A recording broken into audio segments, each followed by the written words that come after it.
গ্রামীণ সড়কে ভারী ট্রাকের দৌরাত্ম্য। দিগরখাল রাজপুর গ্রামীণ সড়কে ভারী লরি চলাচলে অতিষ্ঠ সাধারণ জনগণ। স্কুলগামী ছাত্রছাত্রী থেকে সাধারণ যাত্রী ভোগান্তিতে সবাই।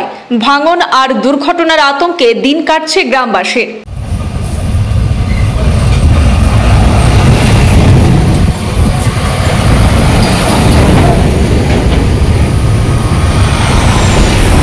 নম্বর জাতীয় সড়কে দীর্ঘ যানজটের কারণে বিকল্প পথ হিসাবে দিগরখাল রাজপুর গ্রামীণ সড়ক দিয়ে চলছে ভারী ওজনের পণ্যবাহী লরি, আর এর ফলে চরম সমস্যায় পড়েছেন স্থানীয় গ্রামবাসীরা।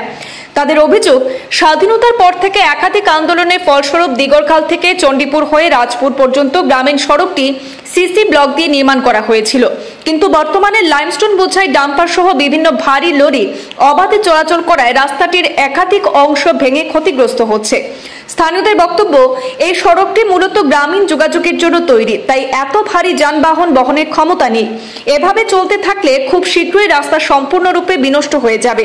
শুধু তাই নয়, সকাল থেকে রাত পর্যন্ত লরি চলাচলের ফলে স্কুলগামী ছাত্রছাত্রীদের যাতায়াত মারাত্মকভাবে ব্যাহত হচ্ছে।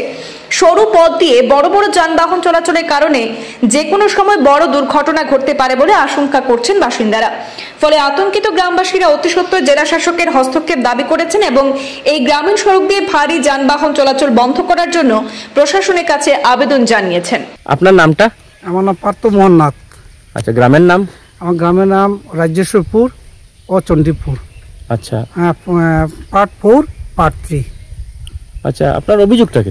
আমার অভিযোগটা হলো দিগরখাল ক্লাবের দিক দিয়ে একটা যে রাস্তা হয়েছে বাইপাস, ওই রাজপুর পর্যন্ত গেছে। আচ্ছা, রাজপুর গেছে, এই রাস্তাটা দীর্ঘ কয়েক বছর স্বাধীনতার পর থেকে অনেক সমস্যা আমরা ভুগিয়েছি। তারপর সেন্ট্রাল গভর্নমেন্টের অধীনে এই রাস্তাটা আমরা অনুদান হিসাবে পাইছি, কিন্তু পাওয়ার পর এখন আমরা জাতীয় সড়কে যখন রাস্তা বন্ধ থাকে তখন তারপর তারই ওই দিকে গুমরা হইয়া নতুন বাজার হইয়া তার রাজপুর হইয়া ওভারলোডগুলো গাড়ি যায়, তাই আমাদের অসুবিধা। এই ছোট রাস্তার মধ্যে বড় বড় ট্রাক অতিবাহিত হইতে থাকে, যার জন্য সব সময় চলে এটা সব সময়। মানে এখন যে বর্তমানে জাতীয় সড়কটা জাম আছে, এই জাম থাকা অবস্থায় এই আপনার যে ট্রাকগুলো এই রাস্তা দিয়ে যাতায়াত করে, ওই রাস্তায় যাতায়াত করে, এতে মানুষের অসুবিধা হয়নি? বহুত অসুবিধা। এবং ছোট ছোট বাচ্চারা স্কুলে যায়, তারা লাগে অসুবিধা। দিনে রাত্রে যখন গাড়িটা প্রচুর চলে তখন রাস্তা অনেক জায়গায় বাঙ্গল দরিয়া আসছে। ওই যে টিলাবাড়ির সামনে ওখানে একটা সাইড ডাউন হয়ে গেছে গিয়া, এবং গাড়িগুলো স্পিডে যায়। তাই আমি জেলা প্রশাসকের কাছে আমি অনুরোধ করছি যে অতি সত্ত্বর এই রাস্তাগুলা ঠিক রাখার লাগি এবং গাড়িগুলো বন্ধ করার লাগি জাতীয় রাস্তার দিকে যাওয়ার জন্য অনুরোধ করছি। আচ্ছা, আপনারা কিন্তু এমনি কোনো মানে গাড়ি অন্য কোনো জায়গায় মানে অভিযোগ জানাইছিলেন যে রাস্তাটা ট্রাক বন্ধ করার লাগে? যখন আমি ট্রাকগুলার জিজ্ঞাসাবাদ করি তখন তারা বলে, দাদা ওইদিকে রাস্তা বন্ধ থাকার কারণে তখন আমরা ওইদিকে বাইরেবার চিন্তাধারা করি। তখন আমি বলছি এটা তো গ্রামীণ রাস্তা, তোমরা এরকম যাওয়া তো ঠিক না। তারপর তারা বলছে, দাদা এরকম যেতাম না, কিন্তু যেতাম না করা সত্ত্বেও তারা কিন্তু একটা দুইটা ট্রাক না, অনেকদিন দেখা যায় 300-200 এরকম গাড়ি যেতেই থাকে না।